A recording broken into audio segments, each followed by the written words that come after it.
16 భారత రాజకీయ చరిత్రలో ఒక సంపూర్ణ అధ్యాయంగా మారబోతుంది. కేవలం మహిళా రిజర్వేషన్లు కాదు, అసలు మన పార్లమెంట్ రూపమే మారబోతుంది. ఇప్పటివరకు మనం చూసిన 543 సీట్లు లోక్సభ త్వరలోనే ఏకంగా 816 సీట్లకి పెరిగిపోతుంది. అవును, మీరు విన్నది నిజమే. అసలు 816 నెంబర్ వెనుక ఉన్న మ్యాజిక్ ఏంటి? అది కేవలం నెంబర్ల ఆటనా, లేక ఇండియన్ డెమోక్రసీకి అతిపెద్ద గేమ్ చేంజర్ గా మారబోతుందా? Let's dive in. మన దేశ జనాభా పెరుగుతుంది, కానీ లోక్సభ సీట్లు మాత్రం 1991 జనాభా లెక్కల ప్రకారమే ఉండిపోయాయి. అంటే ఒక ఎంపీ దాదాపు 25 నుంచి 30 లక్షల మంది ప్రజలకు ప్రాతినిధ్యం వహిస్తున్నారు. ఇది ప్రాక్టికల్ గా చాలా కష్టమైన విషయం. డీలిమిటేషన్ ఈ పదం ఇప్పుడు దేశవ్యాప్తంగా హాట్ టాపిక్ గా మారిపోయింది. 2026 తర్వాత నియోజకవర్గ పునర్విభజన జరగాలి. తాజా అంచనాల ప్రకారం జనాభా ప్రాతిపదికను బట్టి చూసి లోక్సభ సీట్లు 800 వరకు దాటిపోయాయి, కానీ ఎక్కడా చేంజ్ కనిపించట్లేదు. మహిళా రిజర్వేషన్ ఈ బిల్లు ప్రకారం 33% సీటు మహిళలకు కేటాయించాలి. అంటే 816 సీట్లు ఉంటే అందులో సుమారు 272 సీట్లు కేవలం మహిళలకే దక్కుతాయి. ఆలోచించండి, చట్టసభలో మన అక్క చెల్లెలు గొంతు ఎంత బలంగా వినిపించబోతుందో. మరి ఈ మార్పు ఎప్పటి నుండి? 2024 ఎన్నికలు అయిపోయాయి. Next target 2029. చాలా మంది అడుగుతున్నారు, ఇప్పుడే ఎందుకు జరుగుతుంది ఈ విభజన అని చెప్పి.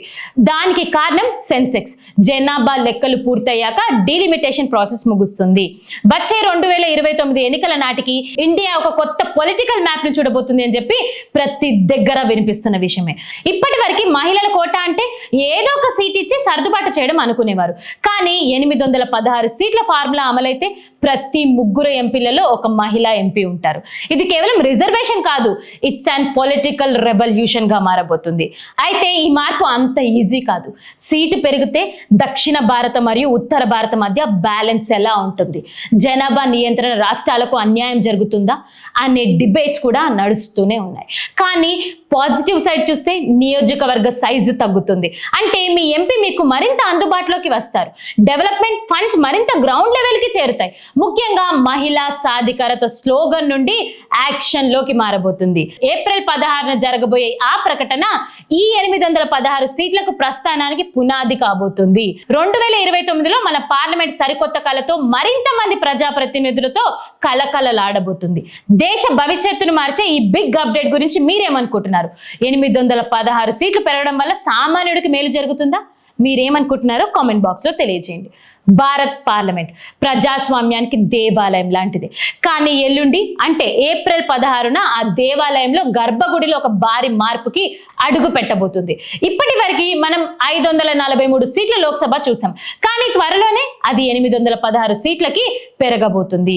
అది కేవలం నెంబర్ మార్పు కాదు, ఇది భారత రాజకీయ ముఖ చిత్రాన్ని మార్చేసే ఒక పొలిటికల్ మాస్టర్ ప్లాన్. 2023లో బిల్ పాస్ అయినప్పుడు 2034 వరకు ఆగాలి అన్నారు.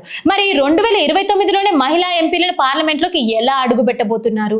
అసలు 816 నెంబర్ వెనుక ఉన్న మ్యాజిక్ ఏంటి? 2023లో నారీ శక్తి ఉమెన్ రిజర్వేషన్ బిల్ ఏకగ్రీవంగా పాస్ అయింది. అప్పట్లో అందరూ చప్పట్లు కొట్టారు, కానీ అందులో ఒక చిన్న కండిషన్ ఉంది. అదేంటంటే కొత్త జనాభా సెన్సెక్స్ జరగాలి, ఆ తర్వాత నియోజకవర్గ డీలిమిటేషన్ పూర్తి కావాలి అన్నారు. సాధారణంగా ఆ ప్రాసెస్ జరగాలంటే 2031 సెన్సెస్ వరకు ఆగాల్సింది. అంటే 2034 ఎన్నికల వరకు మహిళా రిజర్వేషన్ అసాధ్యమని అంతా అనుకున్నారు. బిల్ అయితే పాస్ చేశారు, కానీ అమలు చేయడానికి దశాబ్దం పడుతుంది అని విపక్షాలు కూడా విమర్శించిపోయాయి. కానీ అక్కడే సీన్ రివర్స్ అయింది. ఇప్పుడు గవర్నమెంట్ ఒక సంచలన నిర్ణయం వైపు అడుగులు వేసింది. అదేంటంటే షార్ట్ కట్ టు ఈక్వాలిటీ. కొంత సెన్సెక్స్ కోసం ఏళ్ల తరబడి వెయిట్ చేయకుండా అందుబాటులో ఉన్న డేటా ఆధారంగానే ముందుకు వెళ్ళాలి అని భావిస్తుంది. ప్రభుత్వ ప్లాన్ ఇదే. 2011 జనాభా లెక్కల్నే ప్రామాణికంగా తీసుకోవడము లేదా ప్రొజెక్టెడ్ పాపులేషన్ ని పరిగణలోకి తీసుకోవడము. ఆర్టికల్ 81 ప్రకారం సీటు సంఖ్యను 543 నుండి 816కి పెంచడము. సీటు పెంచడం వల్ల ఏ రాష్ట్రానికి అన్యాయం జరగకుండా అందరికీ పాపులేషన్ పద్ధతిలో రిప్రజెంటేషన్ పెంచడం వల్ల ఇవన్నీ సాధ్యం కావాలి అని చెప్పేసి ఈ 3వ పాయింట్లని అధికారులు స్పష్టంగా నిరూపిస్తున్నారు. ఇలా చేయడం వల్ల డెడ్ లైన్ 2034 నుండి నేరుగా 2029కి వచ్చేసింది. అంటే మరో 3 ఏళ్లలో మన పార్లమెంట్ రూపమే మారిపోబోతుంది. అసలు ఈ 816 నెంబర్ ఎలా వచ్చింది? మన కొత్త పార్లమెంట్ భవనాన్ని గమనిస్తే అందులో కూర్చోడానికి దాదాపు 888 మంది కూర్చునే కెపాసిటీ ఉంది. ప్రభుత్వం ముందు చూపుతూనే ఈ భవనాన్ని నిర్మించిందా అనే ప్రశ్న ప్రతి ఒక్కరిలో కనిపిస్తుంది. ప్రస్తుతం ఒక ఎంపీ సుమారు 25 నుండి 30 లక్షల మందికి రిప్రజెంట్ చేస్తున్నారు. అదే 816 సీట్లు అయితే ఆ భారం తగ్గుతుంది. ఈ 816 సీట్లలో 33% రిజర్వేషన్ అంటే సుమారు 272 సీట్లు మంది మహిళా ఎంపీలు. ఇప్పటి వరకు లోక్సభలో మహిళా సంఖ్య 80 కూడా దాటలేదు. కానీ ఇప్పుడు ఏకంగా 272 అంటే ప్రతి 3 ఎంపీలలో ఒక మహిళా గొంతు ఉంటుంది. దీన్నే మనం పొలిటికల్ ఎంపవర్మెంట్ అంటున్నాము. వినడానికి చాలా బాగుంది, కానీ దీని వెనుక కొన్ని ఛాలెంజెస్ కూడా ఉన్నాయి. ఛాలెంజ్ నెంబర్ 1, జనాభా నియంత్రించిన దక్షిణాది రాష్ట్రాలు పరిస్థితి ఏంటి? సీట్ పెరిగితే ఉత్తరాది రాష్ట్రాల ఆధిపత్యం పెరుగుతుందా అనే ఆందోళన కూడా ఉంది. ఛాలెంజ్ నెంబర్ 2, నియోజకవర్గ సరిహద్దుల్ని ఎలా నిర్ణయిస్తారు? కానీ ప్రభుత్వం ఇచ్చిన క్లారిటీ ఏంటంటే ఇది కేవలం మహిళా సీట్ ఇవ్వడమే కాదు, ప్రజలకు పాలనను దగ్గర చేయడం. 543 సీట్లతో 140 కోట్ల మందిని మేనేజ్ చేయడం చాలా కష్టం. 816 సీట్లతో సర్వీస్ ఇవ్వడం చాలా ఈజీ. ఇది ఒక అడ్మినిస్ట్రేషన్ రిఫార్మ్ కూడా. ఏప్రిల్ 16న వెల్లవడబోయే ఈ ప్రకటన కోసం యావత్ దేశం ఎదురు చూస్తుంది. 2029 ఎన్నికలలో మనం ఒక సరికొత్త లోక్సభను చూడబోతున్నాం. మహిళా గర్జన ఢిల్లీ పీఠాన్ని కదిలించబోతుంది. ఇది కేవలం రాజకీయ వ్యూహం మాత్రమే కాదు, రాబోయే తరాలకు ఒక గొప్ప అవకాశం కూడా. ఈ 816 సీటు ప్లాన్ పై మీ అభిప్రాయం ఏంటి? మహిళా రిజర్వేషన్ 2029లోనే రావాలని మీరు కోరుకుంటున్నారా? ఇప్పుడు మనం అసలు మ్యాటర్లోకి వద్దాం. చాలా మందికి ఒక డౌట్ ఉంది, మహిళలకు 33% రిజర్వేషన్ ఇస్తే ఇప్పుడున్న ఎంపీల పరిస్థితి ఏంటి అని. సింపుల్ గా చెప్పాలంటే ప్రస్తుతం ఉన్న 543 సీట్లలో 33 రిజర్వేషన్లు ఇస్తే దాదాపు 181 సీట్ల మహిళలకు వెళ్తాయి. అంటే ఇప్పుడున్న 181 మంది పురుష నేతలు తమ సీట్లను వదులుకోవాలా? ఇది జరిగితే రాజకీయంగా పెద్ద యుద్ధమే జరుగుతుంది. ఏ పార్టీ నేత కూడా తన సీటును వదులుకోవడానికి ఇష్టపడడు. అందుకే ప్రభుత్వం ఒక జీనియస్ ఫార్ములాను కనిపెట్టింది. అదే సీటుని తగ్గించడం కాదు, సీటుని పెంచడము. స్క్రీన్ వైపు ఒకసారి చూడండి. ఇక్కడ కనిపిస్తున్నది అస్సలు లెక్కలు. ప్రస్తుతం ఉన్న లోక్సభ సీట్లు ఏంటి అంటే 543 సీట్లు. ప్రభుత్వం కొత్తగా ప్లాన్ చేసిన సీట్లు ఏంటి అంటే ఈ 543 సీటుకి అదనంగా మరో 273 సీట్లను యాడ్ చేసేయడము. మొత్తం ఎంత? 543 ప్లస్ 273 చూసుకుంటే 816 సీట్లు మనకి ఇక్కడ కనిపిస్తున్నాయి. ఇక్కడ లాజిక్ ఏంటంటే ఈ కొత్తగా పెంచిన 277 సీట్లు అన్ని దాదాపు మహిళా ప్రాతినిధ్యం కోసమే అనుకుంటే అప్పుడు పాత 543 మంది పురుష నేతలకు ఎలాంటి ముప్పు ఉండదు. అంటే పాత సీటు పాత వారికి, కొత్త సీటు మహిళలకి అన్నట్టు ఈ ప్లాన్ ఉంది. దీనివల్ల అడ్వాంటేజ్ ఏంటంటే ఏ రాజకీయ పార్టీలోనూ అంతర్గత గొడవలు రావు, సీటు సర్దుబాటు ఈజీ అవుతుంది. It's a pure win and win situation లాగా మారిపోతుంది. అయితే ఇది కేవలం మహిళల కోసమే చేస్తున్నారా అంటే కాదనే చెప్పాలి. ఇక్కడే మరో ఇంట్రెస్టింగ్ పాయింట్ ఉంది. మన దేశ జనాభా 140 కోట్లు దాటిపోయింది.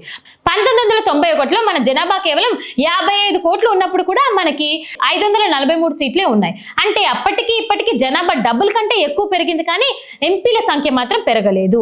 నిజానికి పెరిగిన జనాభా ప్రకారం చూస్తే మన దేశానికి 800 పైగా ఎంపీలు అవసరం ఉంది. అందుకే ఈ 816 నెంబర్ అనేది కేవలం ఒక రాజకీయ ఎత్తుగడి కాదు, ఇది ఒక డెమోగ్రాఫిక్ నీడ్ గా మారబోతుంది. ఇది వినడానికి చాలా బాగుంది కదా, కానీ అక్కడే ఒక పెద్ద పొలిటికల్ డిబేట్ మొదలైపోయింది. అదేంటంటే నార్త్ వర్సెస్ సౌత్. జనాభా ప్రాతిపదికన సీటు పెంచితే జనాభా ఎక్కువగా ఉన్న యూపీ, బీహార్ వంటి రాష్ట్రాలకు సీటు భారీగా పెరుగుతున్నాయి. కానీ ఫ్యామిలీ ప్లానింగ్ పాటించి జనాభాను నియంత్రించిన ఆంధ్రప్రదేశ్, తెలంగాణ, తమిళనాడు వంటి రాష్ట్రాలకు సీటు సంఖ్య ఈ రేంజ్ లో పెరగదు. దీనివల్ల పార్లమెంట్ లో దక్షిణ భారత గొంతు తగ్గుతుందా అనే ఆందోళన రాజకీయ వర్గాల్లో ఉంది. ప్రభుత్వం ఈ బ్యాలెన్స్ ని ఎలా కాపాడుతుంది? పెంచిన 816 సీట్లు రాష్ట్రాల వారీగా ఎలా డివైడ్ చేస్తుంది అనేది ఇప్పుడు $1 బిలియన్ ప్రశ్నగా మారిపోతుంది. ఏ రాష్ట్రానికి ఎన్ని సీట్లు పెరగబోతున్నాయి? అసలు ఏప్రిల్ 16 ప్రకటనలో ఉండబోయే హైలైట్స్ ఏంటో ఇప్పుడు చూద్దాం.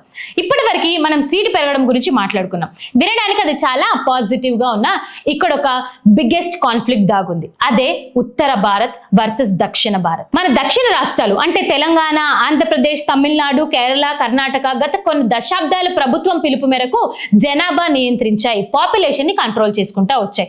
చదువుకున్న వాళ్ళు పెరిగారు, అవేర్నెస్ వచ్చింది. కానీ ఉత్తరాదిలో జనాభా విపరీతంగా పెరిగిపోయింది. ఇప్పుడు కేవలం జనాభా ప్రాతిపదికన సీటు పెంచితే ఏమవుతుందో తెలుసా? జనాభా పెంచిన ఉత్తర రాష్ట్రాలకు ఎక్కువ ఎంపీ సీట్లు వస్తాయి, జనాభా తగ్గించిన మన దక్షిణ రాష్ట్రాలకు తక్కువ సీట్లు వస్తాయి. అంటే మంచి పని చేసినందుకు మనకు శిక్ష పడాలా?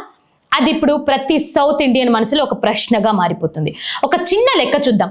జస్ట్ ఇమాజిన్, రేపు పార్లమెంట్లో ఉత్తర రాష్ట్రాల ఎంపీల సంఖ్య భారీగా పెరిగితే దేశ ప్రధాని ఎవరో నిర్ణయించే శక్తి కేవలం కొన్ని రాష్ట్రాల చేతికి వెళ్ళిపోతుంది. అప్పుడు దక్షిణాది రాష్ట్రాల గొంతు ఢిల్లీకి వినిపిస్తుందా? మన సమస్యలకు విలువ ఉంటుందా?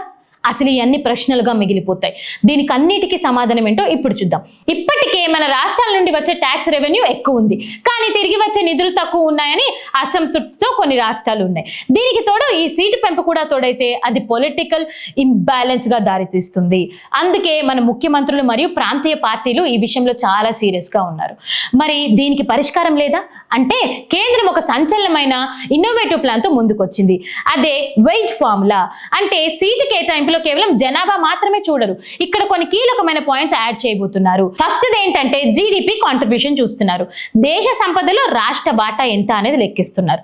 ఇంకొకటి సామాజిక పురోగతి, ఇల్లిటరసీ మరియు ఆరోగ్యంలో రాష్ట్రం ఎంత ముందుంది అనేది కూడా క్యాలిక్యులేట్ చేస్తాము అన్నారు. మూడోది జనాభా నియంత్రణ. జనాభా అదుపులో ఉంచుకోవడానికి రాష్ట్రం చేసిన కృషిని కూడా ఒక బోనస్ లాగా పరిగణించబడుతుంది అని చెప్పి ఈ 3 పాయింట్లను కేటాయిస్తున్నారు. సింపుల్ గా చెప్పాలంటే మీ అభివృద్ధి చెబితే మీ అభివృద్ధిని బట్టి కూడా మీకు కొన్ని అదనపు సీట్లు వచ్చేలా ఈ ఫార్ములా డిజైన్ చేస్తున్నారు. దీనివల్ల ఉత్తరాదికి జనాభా పరంగా సీటు పెరిగితే అభివృద్ధి పరంగా దక్షిణాదికి వెయిటేజ్ లభిస్తుంది. ఈ వెయిటెడ్ ఫార్ములా గనక సక్సెస్ అయితే దక్షిణాది రాష్ట్రాల్లో సంతృప్తి చెందుతాయి. ఎందుకంటే భారత్ అంటే కేవలం జనాభా కాదు, భారత్ అంటే అభివృద్ధి కూడా అనేది ప్రతి ఒక్కరూ గుర్తుపెట్టుకోవాలి. 816 సీట్లు రావాలి, మహిళలు గర్జించాలి, కానీ అది దేశంలో అన్ని ప్రాంతాలను సమానంగా ప్రాతినిధ్యంలో జరగాలి అని చెప్పేసి మనం అందరం కోరుకుంటున్న విషయమే. ఏ ఒక్క రాష్ట్రం కూడా మేము వెనకబడిపోయాము అనే భావనలో ఉండకూడదు. అదే నిజమైన ఫెడరల్ స్పిరిట్ అంటే. ఏప్రిల్ 16న వెల్లవడబోయే గైడ్ లైన్స్ లలో ఈ వెయిట్ ఫార్ములా ఉంటుందా లేదా అనేది ప్రశ్నార్థకరంగా మారిపోయింది. దక్షిణాది నేతల ఆందోళనకు కేంద్రం ఎలాంటి సమాధానం ఇస్తుంది? Wait and watch. మీరేమనుకుంటున్నారు? కేవలం జనాభా ప్రాతిపదికన సీటు పెంచడం కరెక్టేనా? మీ అభిప్రాయాన్ని మా కామెంట్స్ లో తెలియజేయండి. కథ ఇక్కడితో అయిపోలేదు. ఒకవైపు ప్రభుత్వం 816 సీట్ల మాస్టర్ ప్లాన్ తో వస్తుంటే, మరోవైపు కాంగ్రెస్ మరియు ఇతర విపక్షాలు ఒక బలమైన అస్త్రాన్ని సిద్ధం చేశాయి. అదే కోటాలో కోటా. మహిళలకు 33% రిజర్వేషన్ ఇస్తున్నారు. సరే, మరి అందులో OBC, other back and class మహిళల పరిస్థితి ఏంటి అనేది విపక్షాలు వేస్తున్న క్వశ్చన్ గా మారిపోతుంది. ప్రస్తుతం ఉన్న బిల్లులో ఎస్సీ ఎస్టీ మహిళలకు రిజర్వేషన్లు ఉన్నాయి, కానీ ఓబీసీ మహిళలకు ప్రత్యేక సబ్ కోటా లేదు. ఓబీసీ మహిళలకు వాటా ఇవ్వకుండా ఈ బిల్లును ఆమోదిస్తే అది అసంపూర్ణం అవుతుంది అని విపక్షాలు చాలా గట్టిగా వాదిస్తున్నారు. ఇది ఇప్పుడు దేశవ్యాప్తంగా ఒక పొలిటికల్ డిబేట్ గా దారితీస్తుంది. ఇక్కడే అసలు ట్విస్ట్ ఉంది. ఇది ఒక సాదా సీదా బిల్లు కాదు, ఇది ఒక రాజ్యాంగ సవరణ బిల్లు, కాన్స్టిట్యూషనల్ అమెండ్మెంట్ బిల్. దీనిని పాస్ చేయాలంటే పార్లమెంట్ లో మామూలు మెజారిటీ ఉంటే సరిపోదు. సభకు హాజరైన వారిలో 2/3 వంతు 2/3 మెజారిటీ సభ్యులు దీనికి అనుకూలంగా ఓటు వేయాలి. అంటే అధికార పక్షానికి ఎన్ని సీట్లున్నా కీలకమైన ఇలాంటి విషయాలలో విపక్షాల మద్దతు కూడా చాలా అవసరము. అందుకే ఏప్రిల్ 16న పార్లమెంట్ లోపల వాతావరణం చాలా వేడిగా ఉండబోతుంది. ఓటింగ్ జరుగుతుందా లేక విపక్షాల డిమాండ్ కి ప్రభుత్వం తలూపేస్తుందా లేక మిడిల్ పాత్ ఏదైనా కనిపెడతారా? It's going to be a high volume drama. రేపటి కోసం మనం వేచి చూస్తూనే ఉండాలి ఏం జరగబోతుంది అనేది. ఇప్పుడు మన సామాన్యుల మనసుల్లో మొదలవుతున్న ఒక ప్రశ్న గురించి మాట్లాడుకుందాం. ఇదంతా నిజంగా మహిళల మీద ప్రేమతో చేస్తున్నారా లేక రాబోయే ఎన్నికలలో మహిళా ఓటర్లను ఆకర్షించే ఎలక్షన్ గిమ్మిక్ ఏదైనా ఆడుతున్నారా అని చెప్పి అందరి మనసులో ఉన్న ప్రశ్నే.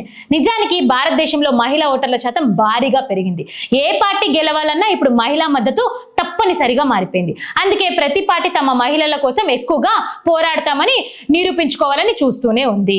ప్రభుత్వం ఏమో మేము చారిత్రక నిర్మాణం తీసుకున్నాము అంటుంది, విపక్షాలేమో మేము బలహీన వర్గాల మహిళల కోసం పోరాడుతున్నాం అంటున్నాయి. కానీ ఈ రాజకీయ పోరాటాల మధ్య నిజమైన మహిళా సాధికారత ఎక్కడ నలిగిపోకూడదు అనేది ప్రజాస్వామ్యవాదుల ఆవేదనగా మారిపోతుంది. ఏదేమైనా ఏప్రిల్ 16 అనేది భారత రాజకీయ చరిత్రలో ఒక మైలు రాయిగా మిగిలిపోతుంది. 816 సీట్లు, మహిళా రిజర్వేషన్లు, ఓబీసీ కోటా డిమాండ్, ఇవన్నీ ఒకవైపు అయితే మన ప్రజాస్వామ్యం ఎంత మెచ్యూరిటీ చెందుతుందో నిరూపించుకోవాల్సిన సమయం ఇది. రేపు చట్టసభలో మన అక్క చెల్లెలు గర్జిస్తే అది కేవలం ఒక వర్గానికి ఒక పార్టీకి పరిమితం కాకూడదు, అది దేశం మొత్తానికి గర్వకారణంగా ఉండాలి. మరి ఏప్రిల్ 16న ఏం జరగబోతుంది? ఆ చిక్కుముడి ప్రభుత్వం ఎలా విప్పబోతుంది? భారతావాస్ ఈ విమర్శలు ఎప్పటికప్పుడు మీకు అందిస్తూనే ఉంటుంది. మీ అభిప్రాయం ఏంటి? ఓబీసీ మహిళలకు ప్రత్యేక కోటా ఉండాలా, లేక అందరికీ కలిపి 33% సరిపోతుందా? మీరు కామెంట్ బాక్స్ లో తెలియజేయండి. ఇప్పుడు మనం ఒక సీక్రెట్ రివీల్ చేయబోతున్నాము. కొత్త పార్లమెంట్ భవన నిర్మాణం మొదలు పెట్టినప్పుడు చాలా మంది అడిగారు, మనకున్నది 553 మంది ఎంపీలే కదా, కానీ లోక్సభలో ఏకంగా 888 మంది కూర్చునేలా ఎందుకు డిజైన్ చేస్తున్నారు అని. ఇప్పుడు అర్థమవుతుంది కదా, ఈ మెషిన్ 816 ప్లాన్ ఈ రోజుది కాదు, ఇది ఎప్పుడో సిద్ధమైపోయింది. ప్రభుత్వం ఒక దూరదృష్టితో, అంటే ఒక లాంగ్ టర్మ్ విజన్ తో ఈ అడుగు వేసింది. పాత పార్లమెంట్ లో గాలాడడానికి కూడా సందు ఉండేది కాదు, కానీ ఈ కొత్త భవనం కేవలం సిమెంట్ ఇనుముతో కట్టింది కాదు, ఇది రాబోయే 100 ఏళ్ల భారత రాజకీయ అవసరాలను దృష్టిలో పెట్టుకొని నిర్మించిన ఒక ఆధునిక కోవెలలా మారిపోయింది. ఒక్కసారి ఊహించుకోండి, చట్టాలు చేసే సభలో మన తల్లులు, మన అక్క చెల్లెలు 33% మంది ఉన్నప్పుడు ఆ సభ స్వరూపం ఎలా ఉంటుందో. ఇది కేవలం ఒక రిజర్వేషన్ కాదు, ఇది ఎమోషనల్ ఇంటెలిజెన్స్ ని చట్ట సభలోకి తీసుకొని రావడం. మహిళా భద్రత, విద్య, శిశు సంక్షేమం వంటి అంశాలపై చట్టాలు కేవలం కాగితాల మీద కాకుండా గ్రౌండ్ లెవెల్లో స్ట్రాంగ్ గా అమలు కావాలంటే నిర్ణయాలు తీసుకునే చోట మన మహిళలు ఉండాలి. సమాజంలో సగం జనాభా ఉన్న మహిళలకు సభలో సరైన వాటా దక్కినప్పుడు ఆ చట్టాలు స్ఫూర్తి మారుతుంది. తద్వారా దేశంలో భద్రత పెరుగుతుంది, జవాబుదారీతనం పెరుగుతుంది. ఇది కేవలం పాలిటిక్సే కాదు, ఇది ఒక సోషల్ రిఫార్మ్. అయితే ఈ ప్రయాణంలో మనం కొన్ని కఠినమైన ప్రశ్నలకు సమాధానాలు వెతుక్కోవాలి. 2011 డేటా, 2026 లేదా 2037 జనాభా లెక్కల కోసం ఆగకుండా 2011 డేటా ఆధారంగా సీటు పెంచడం ఎంతవరకు సమన్యాయం? ఇది సైంటిఫిక్ గా కరెక్టేనా? మీరేమనుకుంటున్నారు? ప్రజాస్వామ్య విలువలు, సీటు సంఖ్య పెరగడం వల్ల సామాన్యుడికి నిజంగా మేలు జరుగుతుందా, లేక ఎంపీల సంఖ్య పెరిగి బడ్జెట్ భారం పెరుగుతుందా? దక్షిణాది వాయిస్, ఈ పెంపులో సౌత్ ఇండియా తన ప్రాముఖ్యతను కోల్పోకుండా ప్రభుత్వం ఎలాంటి గ్యారంటీ ఇస్తుంది? ఈ ప్రశ్నలకు సమాధానాలు ఏప్రిల్ 16న మనకి కొంతవరకు తెలిసే అవకాశం ఉంది. భారతదేశం ఇప్పుడు ఒక గొప్ప మార్పు దిశగా అడుగులు వేస్తుంది. 543 నుంచి 816కి ఈ ప్రయాణం కేవలం ఒక సంఖ్య మాత్రమే కాదు, ఇది నవ భారత నిర్మాణ ప్రయాణం కూడా. ఈ 816 సీట్ల ప్లాన్ పై మీ అభిప్రాయం ఏంటి? ప్రభుత్వం తీసుకుంటున్న ఈ స్టెప్ ని మీరు సమర్థిస్తున్నారా? 2011 డేటా వాడడం కరెక్టేనా? కామెంట్ సెక్షన్ లో మీ అభిప్రాయాలన్నీ మాతో షేర్ చేసుకోండి. నిజమైన వార్తలు, లోతైన విశ్లేషణ కోసం చూస్తూనే ఉండండి భారతావాస్. జై హింద్.